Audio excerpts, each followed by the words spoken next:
President Osmani of Kosovo. President, thank you very much.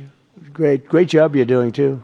Thank you very much. Një zhvillim i jashtëzakonshëm vjen nga Shtetet e Bashkuarat Amerikas. Presidentja e Kosovës, Vjosa Osmani, ka konfirmuar ekskluzivisht se dy temat më të nxehta të politikës kosovare, dialogu me Serbinë dhe gjykata speciale në Hag, kanë qenë në qendër të bisedës së saj me presidentin Donald Trump. Gjatë një interviste për Klan Kosovën, Osmani zbuloi se këto çështje janë shtruar në tavolinë gjatë takimit të Bordit të Paqes. Edhe pse presidentja refuzoi kategorikisht të jap detaje mbi atë se çfarë saktësisht u tha, duke arsyetuar këtë me interesin shtetëror të Kosovës. Mesazhi që ajo përsolli ishte qartësisht optimist. Ajo deklaroi se ka marrë garanca të fuqishme nga presidenti Trump për të dyja këto tema. Përfshirja e gjykatës së Hagës në diskutime të nivelit të lartë në Shtëpinë e Bardhë sinjalizon një kthes të mundshme në mënyrën se si aleatët po e shohin këtë proces gjyqësor. Ndërkohë, garancitë për Serbinë rikonfirmojnë mbështetjen amerikane përballë çdo sfide të sigurisë. Osmani siguroi se edhe pse detajet mbeten sekret për momentin, rezultatet janë në favor të Kosovës.